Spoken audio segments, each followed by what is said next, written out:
Hello everyone. सो ये question है practice mock का। RRB officers mains first mock का है, फ्री मॉक है, तो आप वहाँ पर जाकर ट्राई कर सकते हैं अगर आपने ट्राई नहीं करा है तो।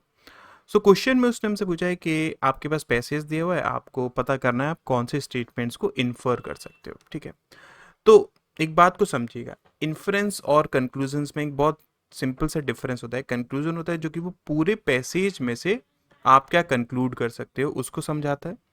बट इन्फ्रेंस क्या होता है, आप एक सेंटेंस या दो सेंटेंस से भी क्या चीज पता कर सकते हो, वो इन्फ्रेंस होता है। ठीक है, आई होप आपको थोड़ा बहुत बेसिक्स तो इसका पता होगा। सो इस पैसेज में क्या दिया हुआ है हम उसको पढ़ते हैं। उसने बोला कि Russia has a history as physics power house and physics has long been at the heart of science diplomacy with east west relations continuing throughout the cold war. उसने बोला क्या कि रशिया की एक हिस्ट्री रही है as physics power house की, और जो फिजिक्स है वो हार्ट रहा है साइंस डिप्लोमेसी का, जिसकी वजह से ईस्ट और वेस्ट का रिलेशंस जो था वो कंटिन्यू रहा था through out the cold war. Cold war में भी वो कंटिन्यू रहा था साइंस डिप्लोमेसी की वजह से। ठीक है, और उसका हार्ट कौन है, फिजिक्स है। राइट, इतना थोड़ा बहुत हमें अंडरस्टैंडिंग हो गई है। चलिए आगे वो क्या बोलता है।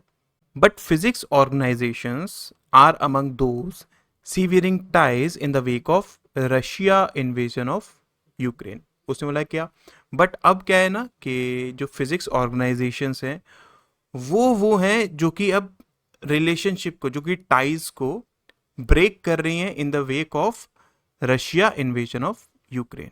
ठीक है, रशिया ने यूक्रेन का इन्वेजन करा, अब इस वजह से कुछ फिजिक्स ऑर्गेनाइजेशंस ऐसी हैं जो कि इन दोनों के बीच का टाई को क्या कर रही हैं, वो ब्रेक कर रही हैं। राइट, आगे उसने बोला है क्या कि CERN Europe's particle physics research laboratory near Geneva Switzerland has suspended new collaborations and contracts with Russian affiliated scientists and institutions, and has terminated some existing agreement with both Russia and its ally Belarus that ends in 2024। Okay, तो अगर हम थोड़ा सा समझें, उसने बोला है क्या, यहाँ पर बात करिए सर्न की, जो कि एक पार्टिकल फिजिक्स रिसर्च लेबोरेटरी है जो कि कहाँ बेस्ड है, near Geneva Switzerland.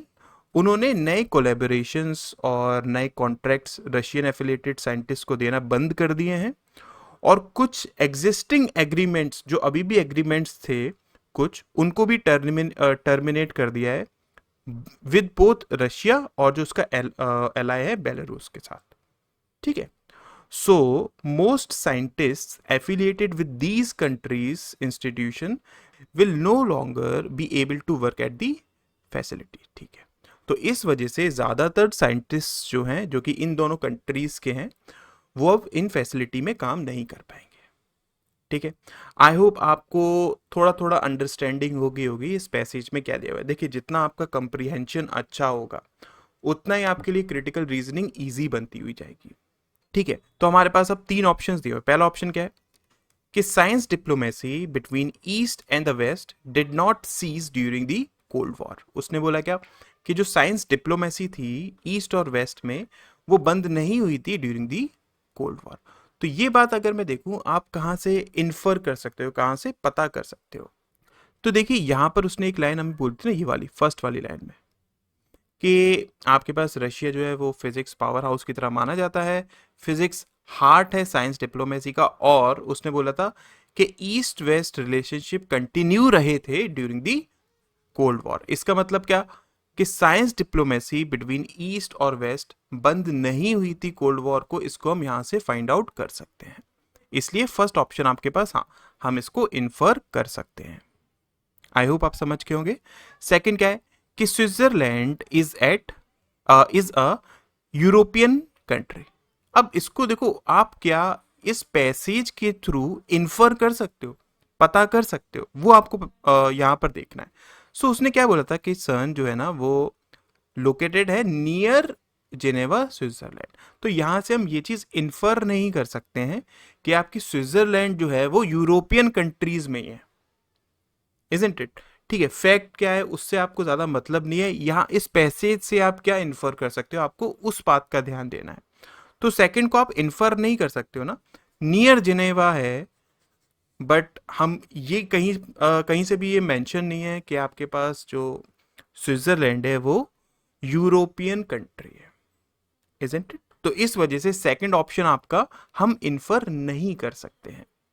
Getting my point? Third क्या है? It is possible that some scientist affiliated with Russia and Belarus institution might continue to work at CERN. तो देखो यहां पर उसने हमें क्या बताया था कि सर्न में करने वाले उन्होंने क्या करा है, सस्पेंड कर दिए हैं कि आगे कोई भी कोलेबोरेशन नहीं होगा रशियन एफिलिएटेड साइंटिस्ट के साथ, और they have terminated some existing agreement. कुछ एग्जिस्टिंग एग्रीमेंट्स जो हैं वो उन्होंने टर्मिनेट कर दिए। इसका मतलब हम यहां से ये चीज बोल सकते हैं ना कि उन्होंने सबको मना नहीं करा हुआ है, जो एग्जिस्टिंग आपके पास एग्रीमेंट्स थे उसमें से कुछ एग्रीमेंट्स उन्होंने वो क्या कर दिए, टर्मिनेट करें। इसका मतलब हम ये बोल सकते हैं ना कि पॉसिबिलिटी है कुछ साइंटिस्ट रशिया और बेलारूस के अभी भी सर्न में काम कर सकते हैं। इसका मतलब हम कौन कौन से पॉइंट्स को यहां पर इन्फर कर सकते हैं, फर्स्ट को और थर्ड को। आई होप आप एक्सप्लेनेशन को समझ पाए होंगे, यहां पर क्लियर है, समझ में आ गया? चलिए नेक्स्ट क्वेश्चन देखते हैं। अब इस क्वेश्चन में क्या है, यहां पर हमें स्ट्रेंथन या फिर वीक करना है पैसेज को, ठीक है? जो भी आपके पास यहां पर दिया हुआ है, उसने क्वेश्चन में दिया क्या हुआ है कि by giving a Chinese rice variety a second copy of its own gene, researchers have boosted its yield by up to 40%। मतलब क्या हुआ कि रिसर्चर्स ने क्या करा, एक तरीके से जेनेटिकली मॉडिफाई करा है किसको, एक राइस वेराइटी को, ठीक है, जिस वजह से उसकी जो यील्ड है वो 40% तक बढ़ गई है। ठीक, अब आगे क्या बोला है उसने कि the change helps the plant absorb more fertilisers, boost photosynthesis and accelerate flowering, all of which could contribute to large harvest. Okay, उसने क्या बोला कि ये जो चेंज आए हैं इस वेराइटी में, इसकी वजह से जो प्लांट्स हैं वो ज़्यादा फर्टिलाइजर्स एब्जॉर्ब करेंगे, उनकी जो फोटोसिंथेसिस है वो बूस्ट हो जाएगी, और जो फ्लावरिंग है वो भी अब जल्दी होने लगेगी, ठीक है, और जिसकी वजह से लार्जर हार्वेस्ट आपके पास, मतलब ज़्यादा से ज़्यादा अब हार्वेस्टिंग होगी इस राइस की, ठीक है, ये उसने हमें बताया। अच्छा, आगे क्या बोलता है वो कि the government plans to allow the sowing of modified variety in arid northern states from the next season. Okay, तो इस वजह से गवर्नमेंट जो है ना वो अब अलाउ कर रही है कि आप इस मॉडिफाइड वेराइटी को नॉर्दर्न स्टेट जहाँ पर पानी की कमी, जो कि सूखा जहाँ पर पड़ता है, वहाँ पर आप नेक्स्ट सीजन से उसे उगा सकते हैं, ठीक है, वो अलाउ कर रही है। फाइन, तो उस टाइम से पूछा गया कि which of the following if true would weakens the above argument. आपके पास ऊपर जो आर्गुमेंट दिया हुआ है, ठीक है, उसको वीक करना है हमें। तो आपको एक ऐसा पॉइंट देखना है जो भी आपके पास ऊपर बातें कही गई थी वो उसके ऑपोजिट में हो, ठीक है। तो फर्स्ट पॉइंट क्या है कि farmers in the northern states use cheap but less nutrient dense manure from the domesticated animal in place of fertilisers. उसने क्या बोला कि फार्मर्स जो नॉर्दर्न स्टेट में है वो चीप और लेस न्यूट्रिएंट मैन्योर यूज करते हैं जो कि डोमेस्टिकेटेड एनिमल्स के होते हैं, इंस्टेड ऑफ फर्टिलाइजर्स, फर्टिलाइजर्स की जगह। अब एक बात को समझिए, ऊपर उसने हमसे एक बात बोली थी क्या कि ये जो चेंज है जो भी इस वेराइटी में करा गया है उससे ज्यादा फर्टिलाइजर्स वो एब्जॉर्ब करेगा जो कि कंट्रीब्यूट करेगा लार्जर हार्वेस्ट में। तो अगर आप फर्टिलाइजर्स ही यूज नहीं करेंगे, इन दैट केस वो लार्जर हार्वेस्ट हो वहां पर नहीं हो, इसको हम कंफर्म नहीं बोल सकते है ना। तो इसका मतलब क्या है कि ये पॉइंट जो है ना वो ऊपर जो आपसे बात करी गई थी उसके अगेंस्ट में है, ठीक है। ऊपर उसने बोला था कि वो ज्यादा फर्टिलाइजर्स एब्जॉर्ब करेगा जिसकी वजह से वो कंट्रीब्यूट करेगा लार्जर हार्वेस्ट को, बट अगर आप फर्टिलाइजर्स ही यूज नहीं कर रहे हो और लेस न्यूट्रिएंट मैन्योर यूज कर रहे हो, इन दैट केस हम कंफर्म नहीं बोल सकते हैं कि लार्जर हार्वेस्ट आपका होगा। तो इस वजह से फर्स्ट क्या है, वो वीक कर रहा है ऊपर के आर्ग्यूमेंट को। समझ में आया, क्लियर हुआ? सेकंड क्या है कि the modified variety requires 20% more water per hectare. अब देखो उन्होंने क्या बोला था, गवर्नमेंट ने प्लान क्या करा था कि वो अलाउ करेंगे इस वैरायटी को, कि वो सूखी वाली जगह जो नॉर्दर्न प्लेन है वहां पर इसको अलाउ करेंगे। अब अगर आप सूखी जगह अलाउ कर रहे हो, और सेकंड पॉइंट में उसने बोला है क्या कि ये जो मॉडिफाइड वेराइटी है वो 20% ज्यादा पानी लेती है, तो इसका मतलब ऑब्वियसली वहां पर ऑलरेडी आपके पास पानी की कमी है, और अगर आप 20% और पानी वहां पर देना चाहेंगे तो वो तो आपके लिए जो ऊपर आर्गुमेंट दिया हुआ है उसके अगेंस्ट में ही जाएगा ना, इजंट इट? तो इसका मतलब क्या होगा कि सेकंड भी आपके पास जो ऊपर आर्गुमेंट दिया हुआ है उसको वीक कर रहा है, उसके अगेंस्ट में है। आई होप आप इस पॉइंट को समझ पाए होगे। ठीक है। थर्ड क्या है कि the countries long term food security is at risk due to extreme weather events.